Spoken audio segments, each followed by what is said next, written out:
La relation avec le Maroc est très ancienne, parce que je suis né dans le sud-ouest, j'ai donc fait mes études à Bordeaux, et à cette époque-là, l'université de Bordeaux était reliée avec le Maroc. Pourquoi? Parce qu'il y avait le port commun, vous voyez, bon.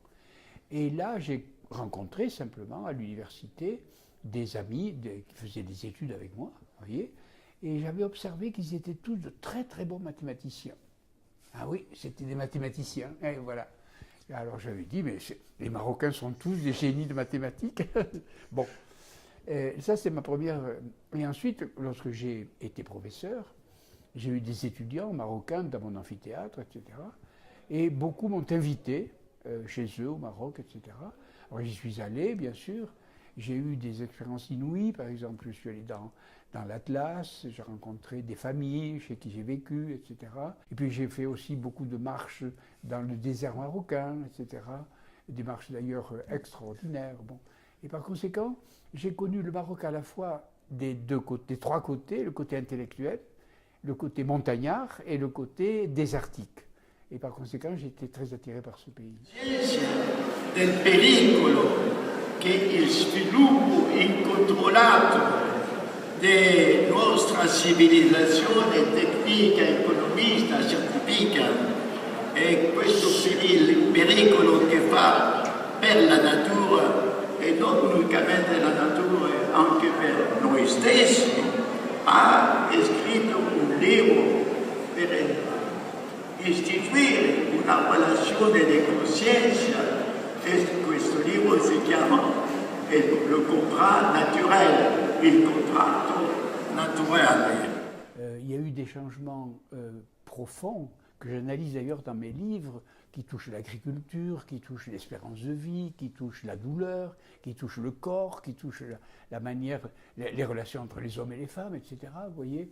Et donc à peu près tous les pays ont connu ce type de transformation, plus ou moins, avec des variantes culturelles ou religieuses, si vous voulez. Mais oui, oh là là, le Maroc que j'ai connu à l'époque des étudiants, vous savez, j'ai 83 ans, quand j'en avais 20, ça fait, il y a plus d'un demi-siècle. C'était donc le Maroc, mais la France aussi d'ailleurs, a beaucoup changé depuis, et il y a eu un changement, oui, ça c'est sûr.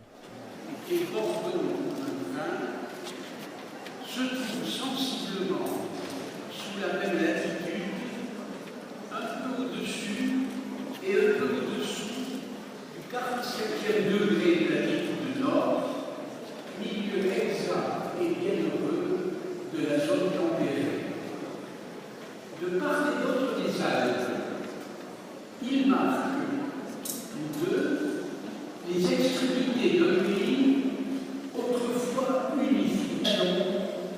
Mêmes habitants, même culture, même langue. Oui, je crois que le diagnostic est simple, c'est-à-dire le printemps arabe, et ça tombe très bien puisque vous m'avez interrogé déjà sur les nouvelles technologies, je crois que le printemps arabe est relié aux nouvelles technologies, c'est-à-dire que les jeunes étaient en effet sur le web et qu'ils se sont réunis, comme ils se réunissent d'ailleurs normalement grâce à ça.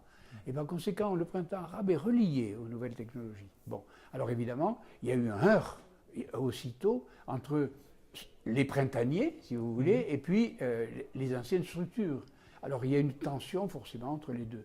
Mais ça, vous savez, il n'y a qu'à regarder l'histoire de tous les pays, il y a toujours cette tension-là, vous voyez. Alors il faut attendre un effet qui va plutôt l'emporter, ou plutôt l'avenir, vous voyez, c'est-à-dire ce que les jeunes espèrent et attendent, et puis les anciennes structures.